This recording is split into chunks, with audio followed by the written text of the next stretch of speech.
話說有一日同朋友飲茶嘅時候，講到有關生前信託嘅內容。呢個朋友話早幾年前已經揾咗佢個律師老友做咗個生前信託，仲話收得佢好平添。但係同佢傾下時候，越嚟越唔對路，因為佢發覺呢個信託原來有好多嘢做漏咗，仲要漏得好離譜。跟住佢茶都未飲完，就雞咁個砰砰聲趕去佢老友個律師樓，嗱臨搞翻掂啲蘇州市。究竟我呢個朋友個信託做漏咗啲乜嘢，或者疏忽咗啲乜嘢？而你個信託會唔會好似我呢個朋友咁？如果係嘅話，你可以點樣去補救同避免？等我戴翻個頭盔先，我唔係律師，今集嘅內容係我個人嘅分享。你哋要做信託嘅話，一定要揾個遺產規劃律師，攞個專業意見。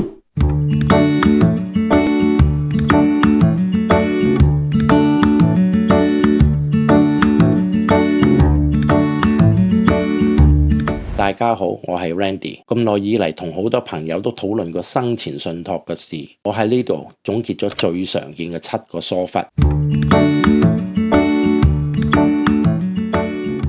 有好多人誤會開咗個信託就等於將個人資產自動入咗去信託，事實係資產要白紙黑字寫咗上去先至係。情況就係好似你去銀行開咗個保險箱，但係啲金銀珠寶首飾啊都冇放入去裏邊，仲係放喺你嘅床下底，一模一樣。同埋嗰啲資產轉咗做信託，仲要處理埋有關嘅事項先至為之妥當。打一個比喻，你間屋嘅產權已經轉咗做信託，但係好多人忘記咗同保險公司更新啲資料，而保單上面淨係寫住你個人個名，冇信託個名喺裏邊。如果大家利是火燭嘅話，或者有途人喺你間屋面前擅親告你嘅話，保險公司係有機會用呢啲藉口唔作出賠償。你要明白，保險公司唔係慈善機構，佢係會利用任何一切合法嘅理由同藉口拒絕賠償。除咗房地產之外，你個人儲蓄戶口、投資戶口，又或者人壽保險，都應該更新受益人為生前信託。記住，我唔係話要將個戶口主人改為信託，而係受益人改為信託。呢個安排可以俾你做出更加仔細嘅遺產分配。信託嘅受益人個內容安排必須更加仔細同深入，目的係喺你無法預計嘅情況下，都達到你嘅意願同提供保護網。打一個比喻，你淨係得一粒仔同一粒孫，信託嘅受益人淨係寫你呢粒仔嘅名，信託有冇詳細交代到如果你自己同你呢個仔同一時間過身嘅話，有冇清楚嘅特別安排？如果冇嘅話，就算你呢粒孫係唯一繼承人，佢都必須要通過遺產認證先至可以接受信託裏邊嘅資產。就算你唔介意遲早你呢啲資產都係歸我呢粒孫嘅，但係換另一個情況，你呢個仔仲有一個前妻亦在生，會唔會有機會變相佢呢個前妻唔覺意之間變咗做承繼人？如果唔係你意願嘅話，你就要好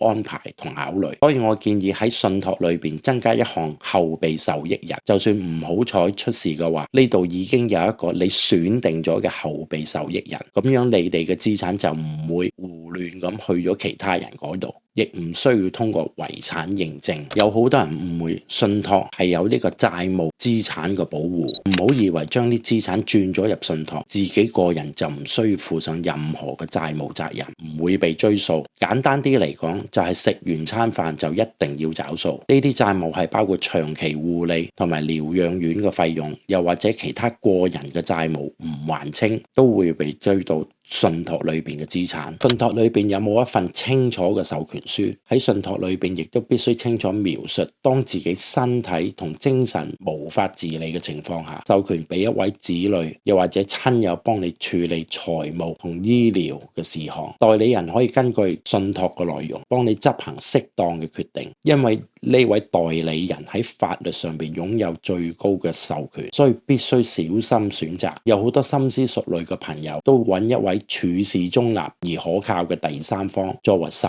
權嘅代理人，小心處理 IRA 退休戶口，因為每個人嘅財政狀況都唔同，而國稅局 IRS 對於退休戶口 IRA 受益人嘅資產提取都有特別嘅稅法安排，為免日後帶俾受益人喺呢方面嘅麻煩。建議你必須同你個會計師商量，了解適唔適合將退休戶口嘅受益人由指定人士轉為信託，先至作最後個決定。有好多人疏忽冇加入呢個 pour over will， 中文翻譯做傾倒遺囑。除咗我之前提及過嘅資產同戶口之外，其實你仲有好多未為意到嘅財產係唔包括喺信託裏邊，咁就用傾倒遺囑放入去，即係你枕頭底嘅現金、名畫、名錶。雖然呢個遺囑喺某個情況之下都要通過遺產認證，但係你唔希望呢啲財產由法官作決定交俾邊一個做受益人。我個人感覺應該叫佢做漏網之魚遺囑更加適合。喺我分享最多人忽略嘅事情之前，如果我啱啱提及嗰個內容提醒到大家嘅話，可以喺留言嗰度打個1字；